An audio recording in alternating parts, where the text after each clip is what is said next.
Hey there and welcome. We're about to dive into a world that's totally invisible but is poised to change, well, everything about the food on our plates. We're talking about food nanotechnology. It's the wild science of using tiny particles to solve some of the biggest problems we face with food. Let's get into it. I mean, this is the big question, right? We all want food that's safe, that's packed with nutrients our bodies can actually use, and that stays fresh all the way from the farm to our kitchen. For years, the solutions have been kind of big. But what if the answer wasn't big at all? In fact, what if the answer was microscopic? And what if it was 1,000 times smaller than that? The solutions we're talking about today exist at the nanoscale, a place so small that the normal rules of physics and chemistry start to get, well, weird and wonderful. So before we go any further, we really need to get a grip on just how small we're talking. So let's take a trip down to the nanoscale. Okay, so officially, nanotechnology is all about working with materials between 1 and 100 nanometers. It's about building things atom by atom. But what does that even mean? How small is a nanometer? Just let that sink in. The size difference between a tiny nanometer and a regular tennis ball is the same as the difference between that tennis ball and the entire planet Earth. It's mind-bogglingly small. And look at where life itself operates. DNA, viruses, proteins, they all live in this nano-world. We're talking about engineering things at the fundamental scale of biology. So you might be wondering, why bother? Why go to all this trouble to make things so unbelievably tiny? Well, it turns out that when things get this small, they don't just shrink. They gain entirely new superpowers. This is the key idea right here. Think about it like this. Imagine you have a solid cube of sugar. It only has 6 sides, right? But what happens if you smash it into 1 billion tiny nanoparticles? You still have the same amount of sugar, but now you have trillions of surfaces exposed to the world. And this is exactly why that matters so much. When a particle gets smaller, way more of its atoms are on the surface, ready to interact with their surroundings. This massive jump in the surface area to volume ratio is what changes everything. It makes the material behave in totally new and powerful ways. So what do we get from all that extra surface area? Well, first, you get way more reactivity. Chemical reactions just happen faster and more efficiently. And, this is the big one for food, you get way better absorption. It means our bodies can actually take in and use the nutrients we're eating. Now, when it comes to food, this technology really gets used in 2 main ways.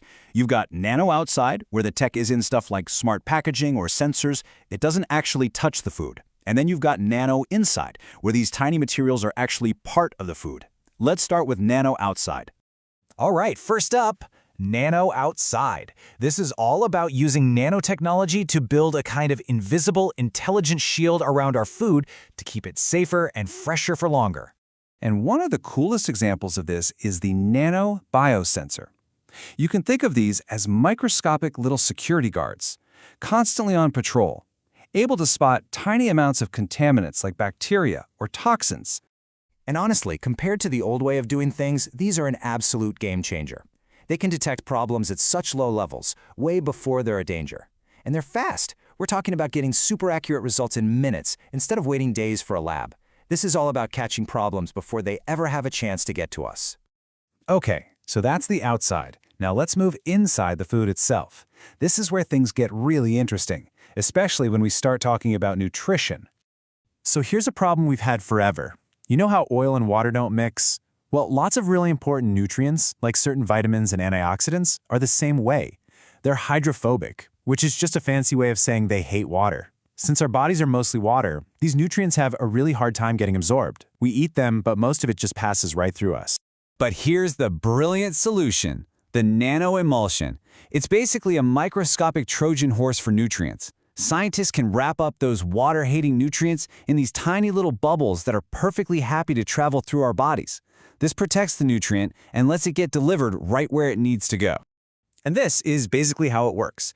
You can design these little bubbles to carry an oily nutrient through a watery environment, like our bloodstream, or the other way around.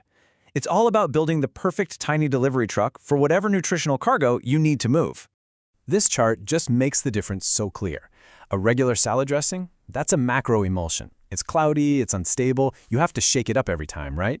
But nanoemulsions are totally different. The particles are so tiny that they're kinetically stable, meaning they just don't separate. They stay perfectly mixed, and that stability is exactly what makes them so good at their job. So, we've looked at how nano can protect our food from the outside and make it better from the inside. Let's zoom out and think about what this all means for the future of what we eat. When you put it all together, the potential is pretty incredible. We're talking about making our food supply safer with sensors that are ridiculously sensitive. We can enhance nutrition so we actually get the full benefit from our food. And with smart packaging and new additives, we can make food last longer and even improve how it tastes and feels. Really, what we're looking at is a major shift in how we think about food. By learning to control things at this tiny, tiny scale, we are opening up a whole new frontier of what's possible. And that leaves us with one last big question to chew on. As this invisible technology becomes more and more part of our daily lives, what's that going to change about what we expect from our food? Will we start to demand food that's not just tasty, but perfectly tuned for our own bodies? It's a pretty fascinating future to think about. Thanks for tuning in.